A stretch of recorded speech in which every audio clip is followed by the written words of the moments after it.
My son sold his house and gave his wife $700,000 to spend on whatever she wanted. Then they came to live in my house, as if it were a matter of course. I said no, and my daughter-in-law slapped me in front of the neighbors. That same day, I called my lawyer. When they received the court summons, my daughter-in-law panicked because she realized that justice was coming for them. Before we continue, please subscribe to the channel and write in the comments what time it is where you are now. The phone rang just as I lifted the fork to my mouth. Meatloaf and mashed potatoes. Mary's recipe, though mine never tasted quite right. I set the fork down and reached for the old landline. Dad, I have amazing news. We sold the house for $700,000. Henry's voice crackled with artificial enthusiasm. I nearly choked on the bite I'd just taken. Henry, wait, what? You sold the house.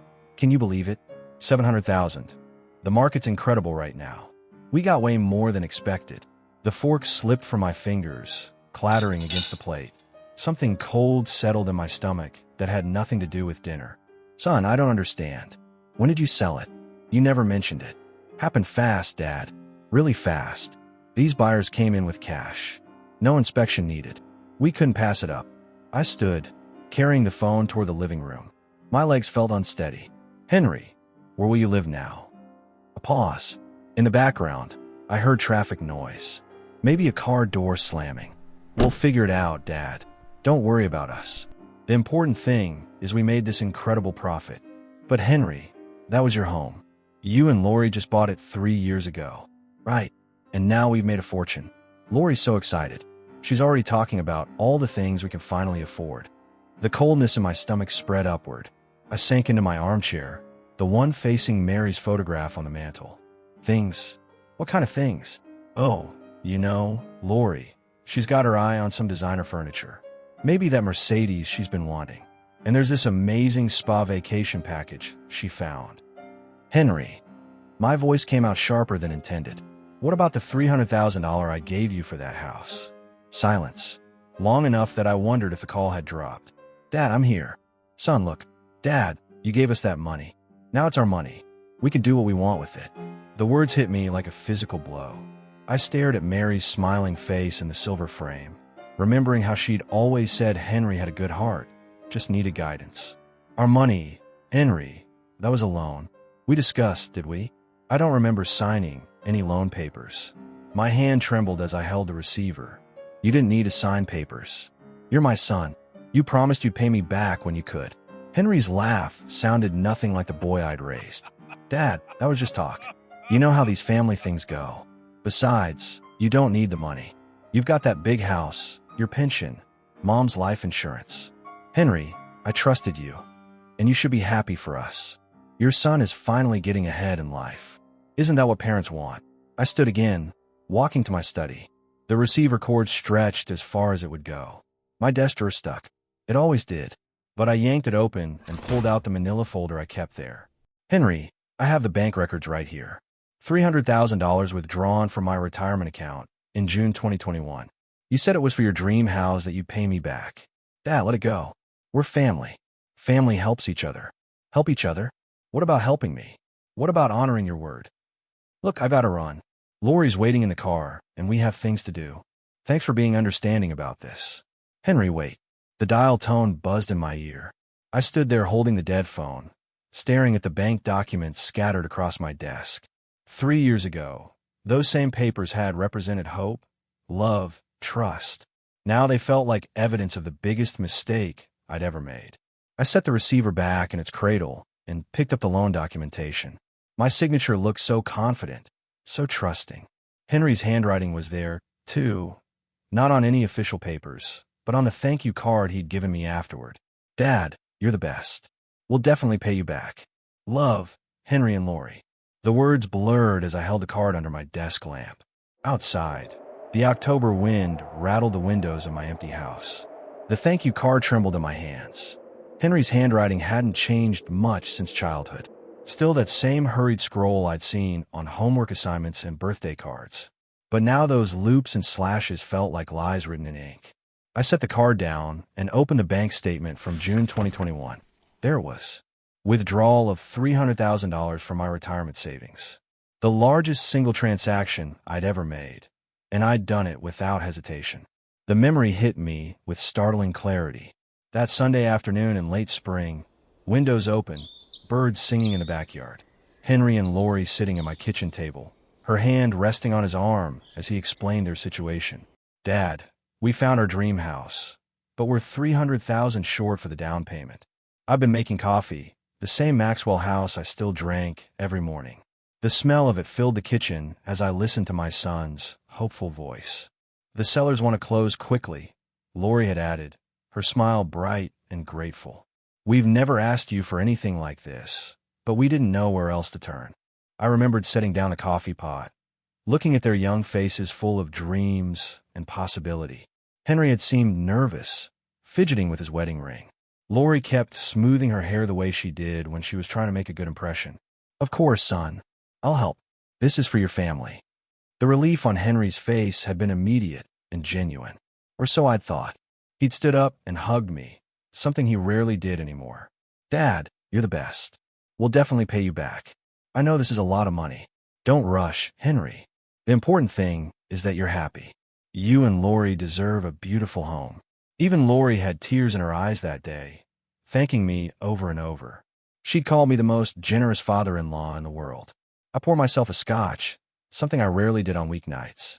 The amber liquid burned, but it felt appropriate somehow. Everything burned now. That afternoon in 2021, I'd felt like the luckiest man alive. My son needed help, and I could provide it. Mary would have been proud. I thought she'd always believed in taking care of family first. But that Henry, grateful, respectful, making promises, where had he gone? When did he become this stranger who laughed at my trust and called my generosity foolish? I walked to the window, looking out at the darkened street. The Johnsons' porch light was on, and I could see Harold Jenkins checking his mailbox, even though it was past 9 o'clock. Normal people living normal lives, probably never imagining their own children could betray them so completely. The bank documents felt heavier when I picked them up again. Not just paper anymore, but evidence of my own foolishness. I'd signed my name so confidently, believing in promises that meant nothing. Back at my desk, I spread out the papers chronologically. The withdrawal slip from June 15th, 2021. The thank you card dated June 20th. The photos Henry had texted me of their new house in July.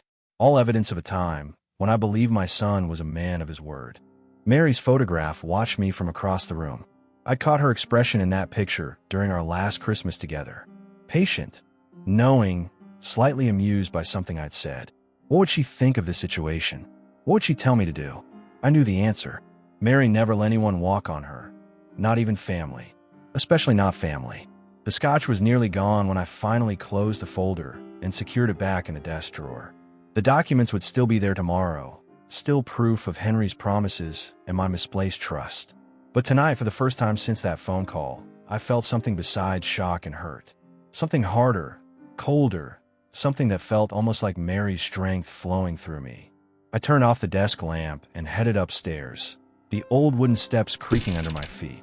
Tomorrow would bring whatever it brought. But tonight, I needed sleep. Real sleep. Not the restless tossing I've been doing since Mary passed.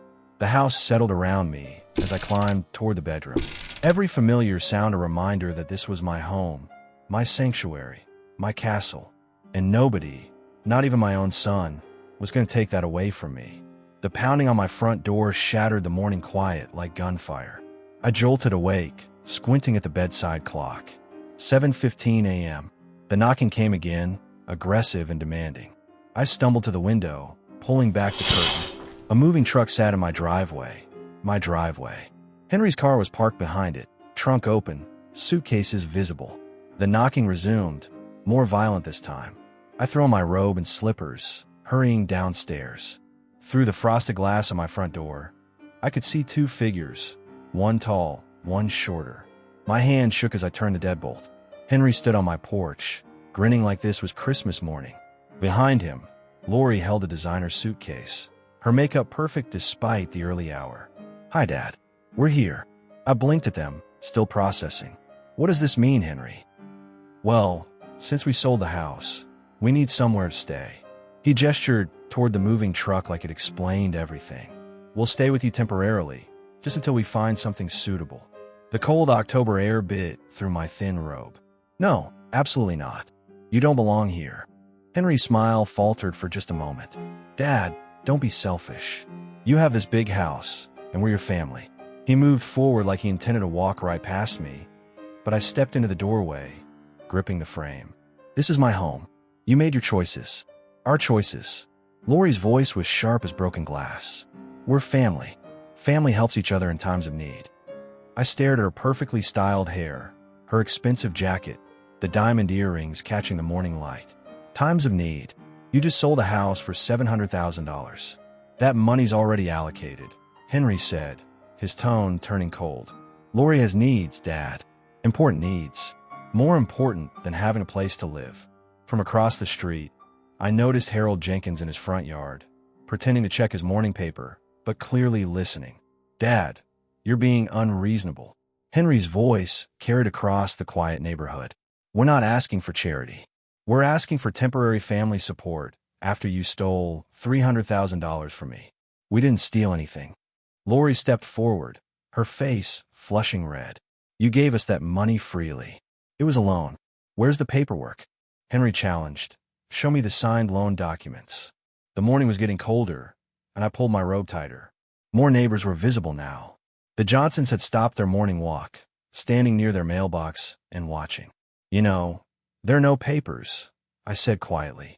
I trust in my own son. Well, maybe you shouldn't be so trusting, Lori snapped. Maybe you should have thought harder before making promises you'd regret. Lori, that's enough, Henry said. But he didn't sound sorry.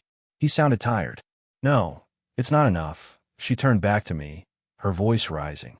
You're a selfish old man sitting in this huge house all alone. We're young. We have our whole lives ahead of us, and you want us to suffer because of your buyer's remorse. Harold had moved closer now, no longer pretending to read his paper. Other neighbors were emerging, people walking dogs, checking mailboxes, all of them drawn to the commotion. I want you to leave my property, I said, my voice steadier than I felt. Dad, you'll regret this decision, Henry said.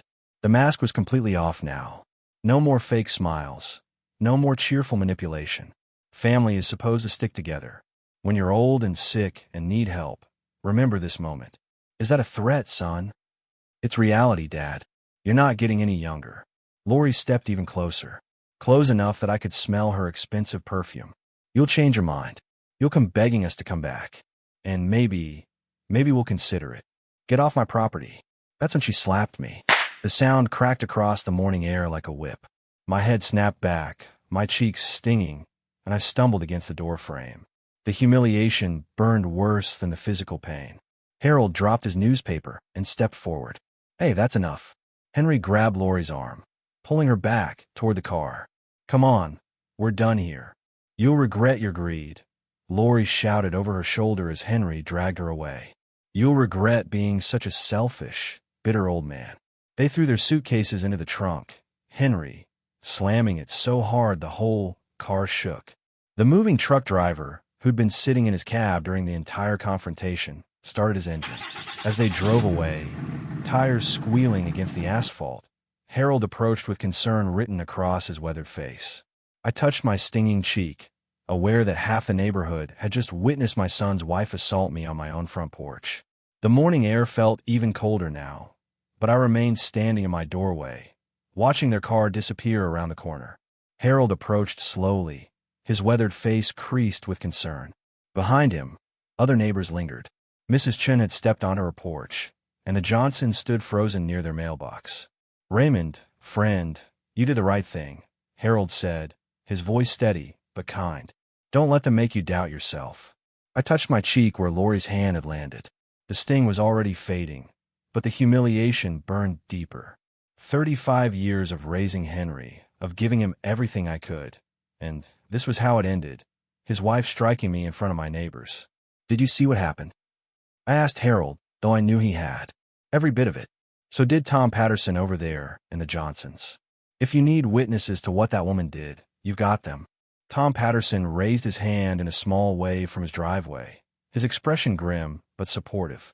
Mrs. Chin nodded from her porch, her usual morning smile replaced by something fiercer. That boy of yours was out of line, Harold continued, glancing toward the street where Henry's car had disappeared.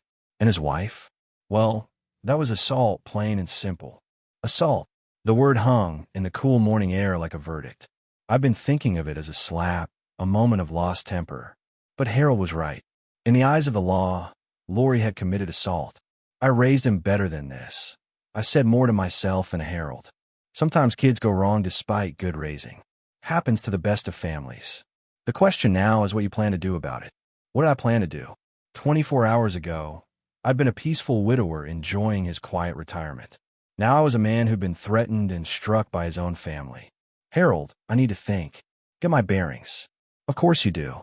But Raymond, if you decide to press charges or take legal action, you'll have support. This neighborhood has your back. The Johnsons walked closer, their morning exercise clothes damp with October dew. Raymond, we're so sorry, Mrs. Johnson said. We heard the whole thing. That young woman had no right. No right at all, her husband agreed. You were defending your own home. I looked at my house, the house Mary and I had bought 40 years ago, where we'd raised Henry, where we'd planned to grow old together, where I'd planned to live out the remaining years in peace. I should go inside, I said finally. Harold nodded, but didn't move away immediately. Raymond, I'm right across the street if you need anything. And I mean anything. Coffee, conversation, or help dealing with whatever comes next. The other neighbors murmured similar offers before beginning to disperse. Tom Patterson lingered, walking over to where Harold and I stood. Raymond, I've seen family fights before, but nothing like that. Your son's wife crossed a line that shouldn't be crossed. Thank you, Tom.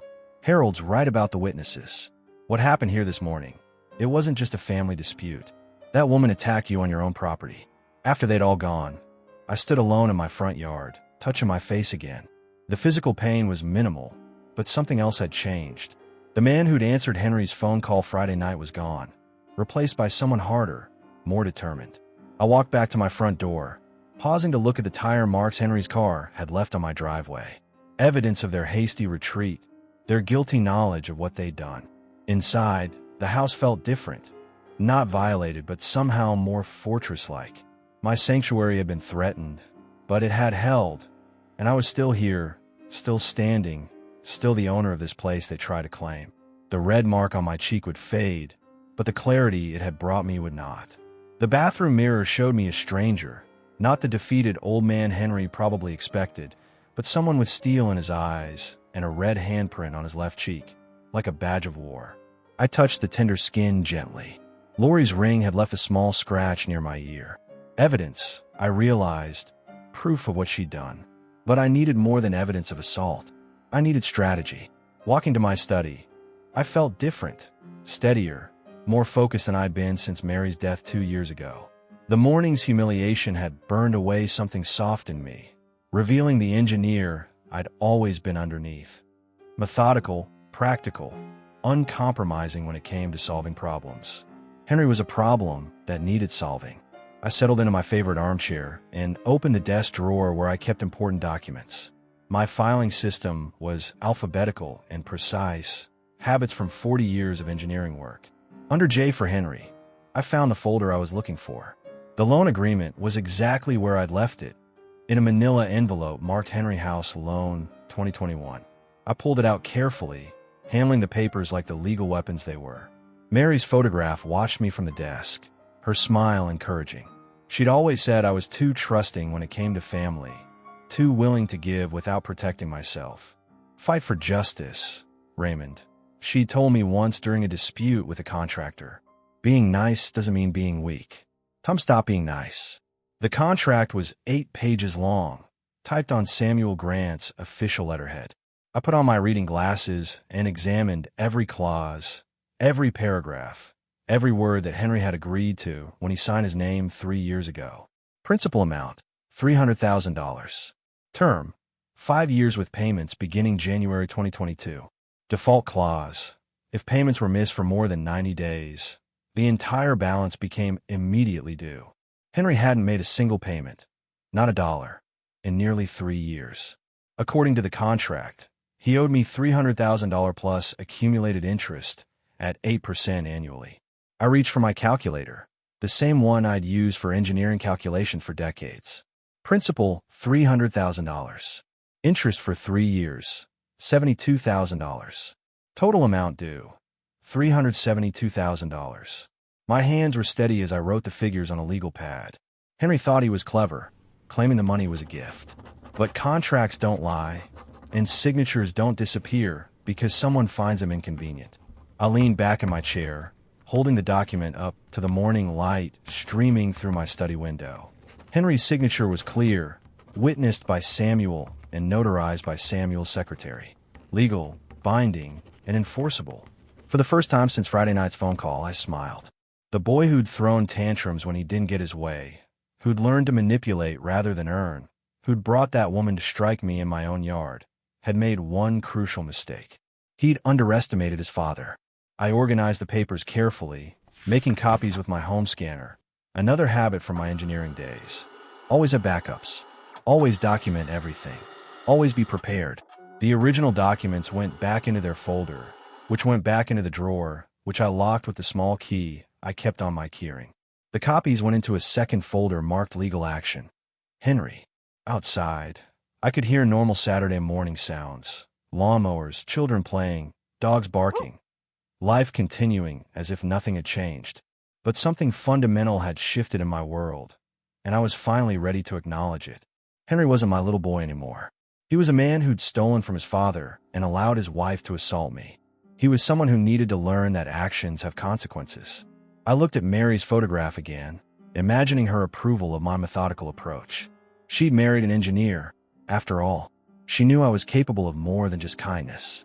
The phone sat on my desk, Samuel Grant's number programmed into memory. But not yet. First, I needed to plan exactly what I wanted from this confrontation. Revenge was a dish best served cold, Mary used to say, though she was usually talking about dinner leftovers. The contract felt solid in my hands, a bridge between Henry's promises and his accountability, between his assumptions and reality. I settled deeper into my chair and began to read the document again, this time looking for every advantage, every legal tool at my disposal. The morning was young, and I had work to do. Henry's signature stared up at me from the bottom of page 8, hasty, but legible. The same handwriting I'd seen on birthday cards and school reports for 35 years. But something about it triggered a specific memory, sharp and clear as yesterday, summer 2021. Samuel's office downtown, the leather chairs still holding the afternoon heat, legal diplomas arranged precisely on mahogany-paneled walls. Henry had been fidgeting with his wedding ring while I explained why we needed documentation. "Dad, why don't you trust me?" he'd asked, his voice carrying that edge of hurt he perfected as a teenager. "This isn't about trust," I'd replied, watching Samuel organize the contract pages on his conference table. "This is about responsibility, about doing things properly." The memory felt as real as the morning light streaming through my study window. Samuel had been wearing his navy suit that day, the one he saved for important client meetings. He'd arranged coffee for all three of us, though Henry barely touched his. "Mr. Brooks," Samuel had said, addressing Henry with professional courtesy, "this contract protects both you and your father. It establishes clear terms for repayment and prevents any future misunderstandings." Henry had shifted in his chair, looking everywhere except at the documents. "Dad, we're family. Why do we need lawyers and contracts for family?" "Because family doesn't mean foolish," I'd answered.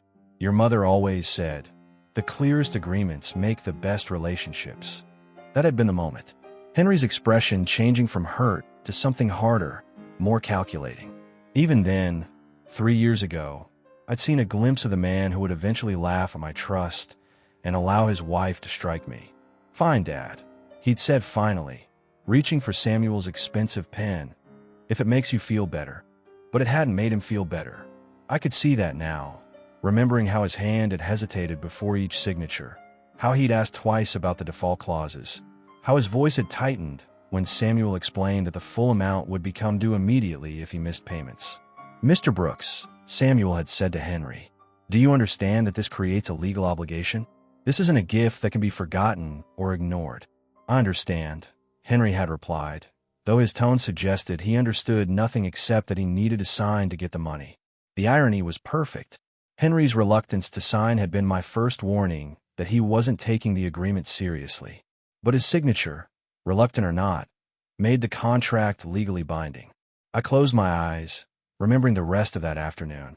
After the signing, we'd walked to the parking garage together. Henry had been quiet, processing what had just happened.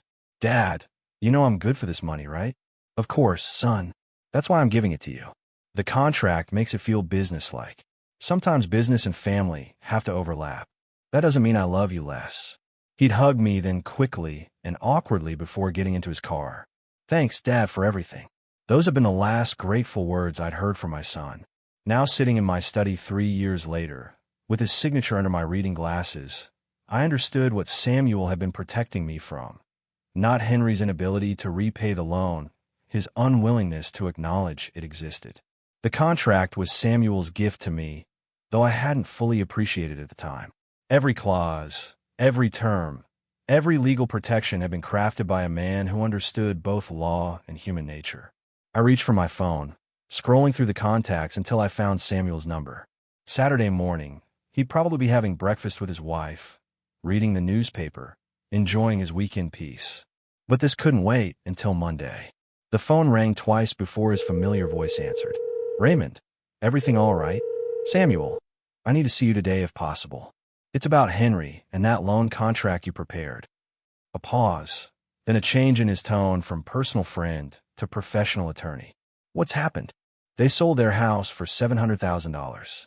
Henry called to tell me the money was ours now and that he never intended to repay the loan. Yesterday morning, he and his wife came here demanding to move in. When I refused, she struck me." "She what?" "Struck me in front of witnesses." "Samuel, I need to know my legal options." Another pause, longer this time. When Samuel spoke again, his voice was granite hard. "Raymond, I can meet you in my office in 2 hours and bring that contract with you. All of it. The whole thing. Every page. Every signature. Every witness mark. It's time your son learned what his signature actually means." After hanging up, I sat back in my chair and looked at Mary's photograph. She was smiling in that picture, the way she did when she was proud of a decision I'd made. The contract fell heavier in my hands now. Not just paper and ink, but justice waiting to be served. 2 hours had passed since I'd spoken with Samuel. The contract lay spread across my desk like a battle plan, each clause now familiar as my own name. I'd eaten a quiet lunch, organized my thoughts, and prepared for what came next. At exactly 2:30, I dialed Samuel's office number from memory. "Raymond, I've been expecting your call." Samuel's voice was crisp, professional. "I've had time to review our conversation and pull your file. Are you ready to proceed?" "More than ready." "Good. Let me be clear about your legal position. When Henry sold that house, he triggered the acceleration clause in your loan agreement. The entire principal becomes immediately due plus accrued interest at 8% annually. I pulled my calculator closer, though I'd already run the numbers twice. "How much exactly?" $300,000 in principal plus $72,000 in accumulated interest. Henry owes you $372,000 as of today. The figure hit me like cold water. Henry had stolen from me, then sold the security for my loan, then demanded to live in my house. And now he owed me more money than he'd ever seen in his life. "What about the assault?" "Separate civil action. With witness testimony from Harold and your other neighbors, we can seek damages for the physical attack, emotional distress, and public humiliation. An elderly victim being struck by a family member. That's significant." Samuel's voice carried the satisfaction of a craftsman discussing quality work. "Raymond, your son made every possible legal mistake. He's violated a contract, sold collateral without permission, and allowed his wife to assault the creditor. It's almost impressive in its stupidity. What's our first move?" "Two-step approach. First, I'll send a formal demand letter via certified mail, giving him 10 days to pay the full amount. When he inevitably refuses or ignores it, we file in circuit court for contract enforcement and civil damages." I leaned back in my chair, feeling something I hadn't experienced since Mary died. The deep satisfaction of having a plan that would work. "How quickly can this happen?" "Demand letter goes out tomorrow. If Henry's as foolish as he sounds, we'll have our court filing ready within 2 weeks. The beauty of contract law is its simplicity. He signed it. He owes it. The end." "Samuel, I need to ask about costs. Raymond, we've been friends for 25 years. I'm taking this on contingency plus expenses. When we win, and we will win, I take 30% of recovery. If somehow we lose, you owe me nothing. The relief was immediate and profound. Samuel understood this wasn't just about money. It was about justice, dignity, and teaching a lesson that was decades overdue. There's something else, I said, remembering Henry's dismissive laugh during our Friday call. He thinks I'm too old and weak to fight back. He's counting on me being the same pushover I've always been. Then he's about to learn that even patient men have limits. Raymond, your documentation is perfect. Your case is ironclad, and your son is about to discover that legal contracts aren't suggestions. After hanging up, I sat quietly in my study, looking at the contract with new appreciation. What had seemed like simple paperwork 3 years ago was now a loaded weapon, cocked and ready to fire. The afternoon light was shifting, casting longer shadows across my desk. Henry was probably at work, unaware that his world was about to change. Lori was likely spending their windfall on whatever caught her fancy, equally oblivious to what was coming.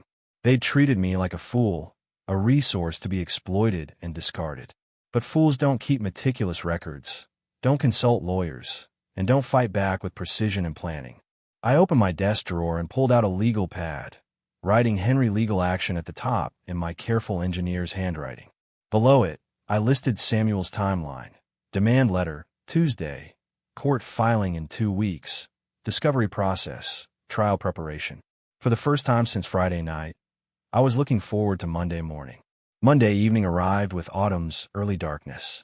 I'd spent the day reviewing Samuel's strategy, organizing documents, and preparing for what would either be Henry's capitulation or his declaration of war. At 6:45 p.m., I dialed Henry's number. He answered on the third ring, sounding tired and distracted. "Yeah, Dad." "Henry, I'm calling to demand immediate repayment of the $300,000 loan I provided for your house purchase." Silence. Complete stunned silence. "Dad, have you completely lost your mind? What loan are you talking about?" His voice carried that familiar edge of condescension, the tone he'd used since college whenever he thought I was being unreasonable. "The loan documented in our signed contract from June 2021. You violated the terms by selling the house without repayment. The acceleration clause makes the full amount immediately due." "What contract, Dad? You gave us that money as a gift." "There's no contract." I looked down at the 8-page document spread before me, Henry's signature clear on the final page. "Henry, you signed a legal agreement. Samuel Grant prepared it. His secretary witnessed it, and it was notarized. The contract exists, and it's enforceable. That worthless piece of paper doesn't mean anything. You can't seriously think. I think you owe me $372,000 principal plus interest, as specified in the agreement you signed." Henry's laugh was harsh, brittle. 300 what? "Dad, you've really gone off the deep end. Just try to collect. Go ahead and try." "Very well, Henry. We'll see you in court." The words came out calm and final. 3 years of disappointment, 2 days of planning and decades of avoiding confrontation had led to this moment. "Court? You're threatening to sue your own son over money you gave as a gift. What kind of father does that? The kind who keeps his word and expects others to keep theirs. The kind who doesn't tolerate being struck by his daughter-in-law in his own front yard." That was barely a slap. You're making it sound like assault. Because that's exactly what it was. Battery committed in front of witnesses. Henry Harold Jenkins saw everything. So did the Johnsons and Mrs. Chun. Henry's breathing was audible through the phone, quick and shallow. The cocky dismissal was cracking, replaced by something sharper, more desperate. "Dad, this is insane. You're talking about destroying our family over money. You destroyed our family when you decided my generosity made me a fool. I'm simply seeking legal remedy for breach of contract. I'll fight you. I'll get my own lawyer, and we'll prove that contract isn't worth the paper it's written on." "I hope you do get a lawyer, Henry. Any competent attorney will explain that signed contracts are legally binding regardless of family relationships."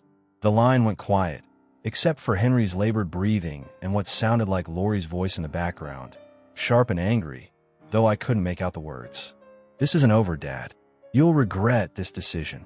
We'll find ways to fight back that you won't see coming." "Henry, I'm documenting every threat you make. My attorney is very interested in your responses to legal demands." The line went dead. I set the phone down gently and immediately picked it up again, dialing Samuel's home number. "Raymond, how did it go?" "Exactly as you predicted. Complete denial, followed by threats when he realized I was serious. He claims the contract is worthless paper and says he'll fight us in court." Perfect. Denial of a valid contract in the face of clear evidence. That's going to cost him additional attorney fees when we win. Did you document the conversation? Every word, including his admission that Lori's assault was barely a slap, and his threats about finding ways to fight back. Samuel's chuckle was warm and professional. "Raymond, your son just handed us additional evidence for our case. The demand letter goes out first thing tomorrow morning." After hanging up, I reviewed my notes from the call, writing down Henry's exact words while they were fresh in memory. His panic had been obvious beneath the bluster, and his threats only strengthened our legal position. The contract lay before me, no longer just paper and ink, but a sword of justice, sharp and ready for battle. Henry had called my bluff, and now he was about to learn it wasn't a bluff at all. Thursday evening's quiet was shattered by my phone's aggressive ringing. I glanced at the caller ID, Henry, and checked my watch. 8:30 p.m., right on schedule. Samuel's certified demand letter had been delivered that morning. "Dad, was this legal summon? Did you actually see your own son?" Henry's voice cracked with panic, the cocky dismissal from Monday completely gone. In the background, I could hear Lori's voice, shrill and hostile. "Henry, you received Samuel's demand letter. You have 10 days to respond with full payment." "Full payment? Dad, where am I supposed to get $300,000? The question hung in the air, heavy with implications. Henry had blown through $700,000 in house sale proceeds and couldn't scrape together half that amount. His financial desperation was now crystal clear. "That's not my concern. You sign a contract, Henry. Honor your obligations. Family should stick together. How can you do this to your own blood?" I'd been expecting this, the emotional manipulation, the guilt about family loyalty. But something had changed in me since Saturday morning's assault. The man who would have wavered at those words was gone. "You chose this path when you decided to steal from me and let your wife strike me. Actions have consequences. Mom would never approve of this. She wanted the family to stay together." Henry's invocation of Mary's memory hit like a physical blow, but not in the way he intended. Instead of guilt, I felt a surge of protective anger. "Your mother would be appalled by your behavior. She believed in integrity, Henry, in keeping promises and treating people with respect. It was just a slap, nothing serious. You're making it sound like attempted murder." There it was. Henry's admission, recorded and documented, that the assault had occurred. Samuel would be very interested in this particular confession. "Tell me, Henry, would you allow someone to slap your mother and call it nothing serious?" Silence, then the sound of heated whispering. Lori's voice became clearer, more aggressive. "Give me that phone," I heard her demand, then shouting toward the receiver. "You selfish old man. You're destroying this family over money." "Mrs. Brooks," I said formally, "your voice is being recorded. Continue making threats if you'd like them documented for court proceedings." The phone was apparently jerked away from Lori. Henry's voice returning, but shakier now. "Dad, please. We can work this out. Family to family. No lawyers, no courts, just us talking like reasonable people. We had that conversation Monday. You called the contract worthless paper and threatened to fight me in court. Now you're getting exactly what you asked for. You'll regret this. We'll find ways to stop you. Ways you won't see coming. Henry, I'm documenting every threat you make. Each hostile word becomes additional evidence in our civil case. Civil case. Assault and battery, intentional infliction of emotional distress, and now intimidation of a witness. Your wife struck me in front of multiple neighbors, and you're threatening retaliation for pursuing legal remedies. The breathing on the other end became rapid, panicked. Henry was finally understanding the full scope of his legal exposure. Dad, we don't have that kind of money. Even if we wanted to pay, which we don't, we can't. Then you'll need to figure out how to liquidate assets. Henry, sell Lori's Mercedes, her jewelry, whatever you bought with my money, or the court will do it for you. This is blackmail. This is contract enforcement. There's a significant legal difference. More background, shouting from Lori. Then Henry's voice, strained and desperate. Fine. If you want to tear this family apart, you've succeeded. When this is over, you'll never see us again. I'm looking forward to that outcome. The line went dead. I immediately dialed Samuel's number, my hand steady despite the adrenaline coursing through me. Raymond, I take it Henry received our letter. Complete panic followed by manipulation attempts followed by threats. He admitted the assault occurred, said they don't have the money, and threatened retaliation for pursuing legal action. Outstanding. Panic means he consulted a lawyer who explained his actual legal position. The threats give us additional civil causes of action. How do you feel? I looked at my neat handwriting documenting Henry's panic and desperation, then at Mary's photograph, smiling encouragingly from the desk. Samuel, I feel like a man who's finally stopped being pushed around. Good, because tomorrow we file everything in court. Henry's about to learn that some mistakes can't be undone with charm and manipulation. After hanging up, I sat in my study, reviewing the evening's notes. Henry's transformation from arrogance to panic had been swift and complete. The reality of legal consequences was finally penetrating his entitled worldview. Justice, I reflected, was a patient teacher, but its lessons, once delivered, were never forgotten. Friday morning brought unseasonable warmth, and Harold Jenkins to my front door, coffee mug in hand, and concern etched across his weathered face. Raymond, I hope you don't mind me stopping by. I've been thinking about what happened last weekend. I invited him in, grateful for the company. The house had felt different since I'd started the legal proceedings. Not lonely, but expectant, like a theater before the curtain rises. Harold, I appreciate you checking on me. Actually, I wanted you to know something. The whole neighborhood's talking about what your son and his wife did, and not in a good way for them. We settled in my kitchen, the same spot where Henry had once sat begging for money with promises he never intended to keep. What kind of talk? Harold sipped his coffee thoughtfully. Well, Mrs. Chin saw the moving truck Saturday morning. She was getting her newspaper when she heard the shouting. By the time that woman slapped you, half the street was watching.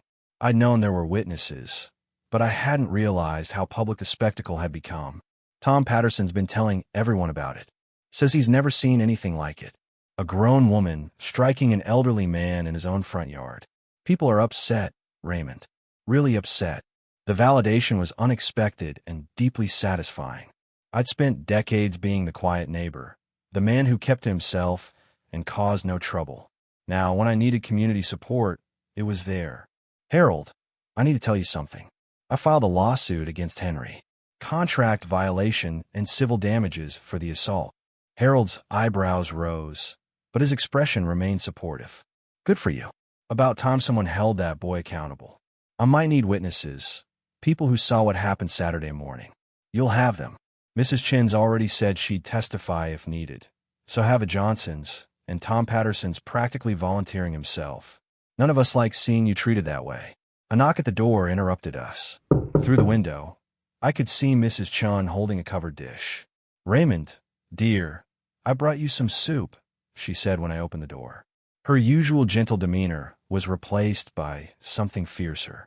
I heard about the legal troubles with your son. News travels fast in this neighborhood. It should. What that woman did to you was shameful. Harold told me you might need witnesses for court. Mrs. Chin's offer came without hesitation. Her moral clarity, refreshing after weeks of Henry's manipulation and lies. I appreciate that, Mrs. Chun, more than you know. That boy of yours needs to learn some respect, and his wife needs to learn you don't strike your elders, especially not in public like that. After she left, Harold and I sat in comfortable silence, processing the unexpected community solidarity. Raymond, can I ask you something personal? Of course. How do you feel about all this, suing your own son? I mean, that can't be easy. I consider the question carefully. A week ago, it would have torn me apart. Now, it felt like the most natural thing in the world. Harold, I feel relieved. For the first time in years, I'm not being taken advantage of. I'm not being treated like a fool or a resource to be exploited. I'm finally fighting back. Mary will be proud. The simple statement hit me harder than any of Henry's threats or manipulations. Mary would be proud. She'd always believed in standing up to bullies, in fighting for what was right, regardless of family relationships. She always said I was too trusting when it came to Henry, that I made excuses for behavior I wouldn't tolerate from anyone else. Well, you're not making excuses anymore. Harold was right. The man who had quietly absorbed Henry's demands and manipulations was gone, replaced by someone who understood that love without boundaries wasn't love at all. It was enabling. That afternoon, I received a call from Samuel. Raymond, Henry's attorney, contacted my office today. They want to negotiate already. Panic makes people move quickly. His lawyer understands the strength of our case. Signed contracts are hard to argue with, and the assault charge with multiple witnesses makes this a nightmare for them. What kind of negotiation? Payment plan? Probably, maybe partial settlement. The important thing is they're acknowledging the debt exists. That's a major victory right there. After hanging up, I walked to my study window and looked out at the quiet street. Mrs. Chun was watering her flowers.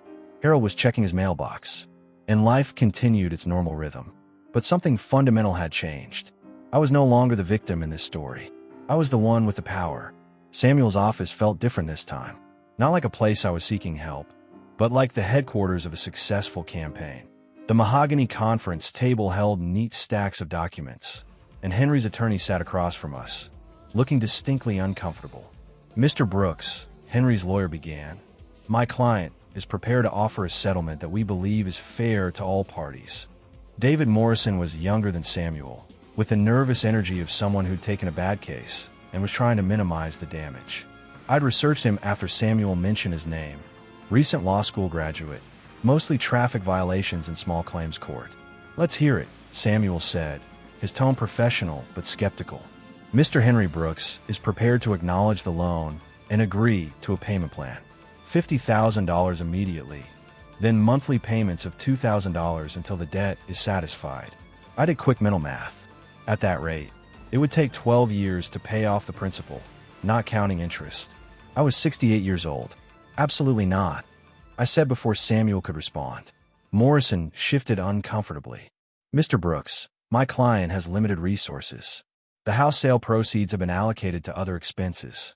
Allocated to a Mercedes and designer furniture, Samuel interjected. We've done our research, Mr. Morrison. Your client spent $300,000 in 6 weeks on luxury items while planning to move into my client's home without permission. Those purchases were made in good faith. Good faith. I leaned forward, feeling the controlled anger I'd learned to harness over the past 2 weeks. Your client struck me in my own front yard. Where's the good faith in that? Morrison glanced at his notes nervously. My client is prepared to have Mrs. Brooks issue a written apology for that incident. Samuel's laugh was cold and professional. Your client committed assault and battery in front of multiple witnesses. A written apology doesn't address civil damages for intentional infliction of emotional distress. What are you looking for? Morrison asked, defeat creeping into his voice. Samuel slid a document across the table. Full payment of principal and accrued interest, $372,000 within 90 days. If payment isn't made, we'll proceed with asset seizure and wage garnishment. That's impossible. They don't have that kind of money. Then they need to liquidate their luxury purchases, I said calmly. Sell the Mercedes, return the designer furniture, liquidate whatever assets they bought with my money. Morrison read Samuel's document, his face growing paler with each paragraph. This also includes civil damages for the assault.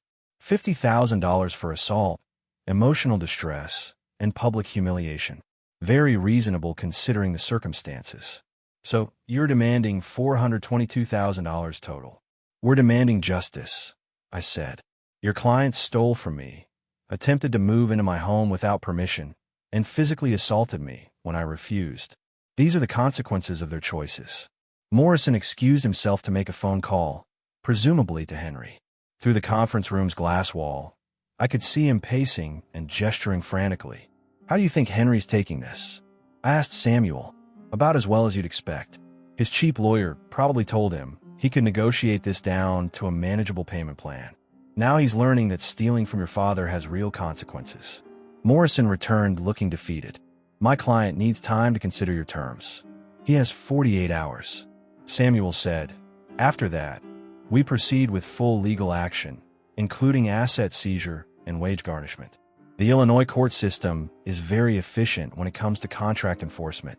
After Morrison left, Samuel and I remained in the conference room reviewing the case files. Raymond, I think they'll settle. Henry's probably calling every bank in Chicago trying to get a loan, but his debt-to-income ratio makes him a terrible risk. His only option is liquidating those luxury purchases. And if he doesn't, then we take everything. House, car, furniture, wages. The beauty of contract law is its clarity. He owes the money. Period. The court will help us collect it. That evening, I sat in my study with a glass of Mary's favorite wine, looking at the framed photograph of us at our last anniversary dinner. She was laughing at something I'd said, her eyes bright with love and mischief. You'd enjoy this, I told her picture. Our son finally learning that actions have consequences. The phone sat silent on my desk. 46 hours remaining for Henry to decide between voluntary payment and legal asset seizure. For the first time in 2 weeks, I was genuinely curious to see what choice he'd make. The call came at exactly 5:47 p.m. on the second day. I was reading in my study when the phone rang, Henry's name appearing on the caller ID. Dad, we accept your terms. His voice was hollow, defeated, stripped of the arrogance that had characterized our previous conversations. No threats, no manipulation, no appeals to family loyalty. All of them. We'll have the money within 30 days. I waited, letting the silence stretch between us. After 35 years of giving in to his demands, I'd learned the power of letting Henry fill the quiet spaces with his own discomfort. We had to sell everything, Dad. The Mercedes, all of Lori's furniture, her jewelry. We took out loans against my salary. We're basically starting over. Good, I said simply. Good? That's all you have to say. The old Henry was trying to surface. The one who expected sympathy even when facing consequences for his own actions. But I was no longer the man who provided it. Henry, you stole from me, demanded to live in my house, and allowed your wife to assault me. Starting over seems like appropriate justice. She wants to apologize for hitting you. I'll accept her written apology as specified in the settlement agreement. Dad, after this is over, after we pay you back, can we try to rebuild our relationship? The question caught me off guard. For a moment, I heard echoes of the little boy who used to help me fix things in the garage, who brought me drawings from school, who called me the best dad in the world. But that boy had grown into a man who viewed kindness as weakness and generosity as foolishness. Henry, you can rebuild your relationship with me the same way you'll rebuild your financial life. One trustworthy action at a time over many years with no guarantee of success. That's harsh. That's reality. Trust, once broken, isn't easily repaired. After hanging up, I called Samuel to report Henry's acceptance of our terms. Congratulations, Raymond. You just taught a very expensive lesson about the importance of honoring contracts and treating people with respect. Samuel, I can't thank you enough for everything you've done. Thank me after the money's in your account. But yes, this has been one of the more satisfying cases of my career. It's not often I get to see justice served so clearly. 2 weeks later, the electronic transfer appeared in my bank account. $422,000 representing not just repayment with interest and damages, but validation that some fights are worth having. I printed the bank statement and filed it next to the original loan contract, creating a complete record of Henry's expensive education and personal responsibility. That evening, Harold stopped by with a bottle of wine. I heard through the neighborhood grapevine that your son paid up. He did. Good for you, Raymond. You showed real courage standing up to family like that. We sat on my front porch watching the sunset paint the quiet street in golden light. The same street where Lori had struck me 3 weeks earlier, where neighbors had witnessed my humiliation and rallied to support me. Harold, can I ask you something? Of course. Do you think I was too hard on them? Harold considered this carefully, the way he'd probably weighed difficult questions during his teaching career. Raymond, kindness without boundaries isn't kindness at all. It's enabling. Your son needed to learn that his actions have consequences. Better he learn it from you than from the world, which would have been much less forgiving. Later that night, I sat in my study with Mary's photograph, feeling something I hadn't experienced since her death. Complete peace. The house was quiet, but it was my quiet, my sanctuary, earned and defended filled with the satisfaction of a man who had finally learned to fight for what mattered. Henry would recover from this financial setback, probably become more responsible for it. Lori would learn that charm and manipulation have limits. And I had learned that even patient men can find their strength when pushed too far. The phone would ring again someday. Maybe Henry would call to report progress in his life. Maybe to ask for advice instead of money. Maybe Harold would call with neighborhood news or Samuel with updates from other cases. But tonight, the silence was perfect. I had reclaimed my life, my dignity, and my peace. At 68 years old, I had finally learned that some battles are worth fighting, and that justice, though sometimes delayed, is always worth pursuing. The contract was paid, the lesson was learned, and I was free. If you like this story, please like this video, subscribe to the channel, and share your impressions of this story in the comments. To listen to the next story, click on the box on the right. Thank you for watching.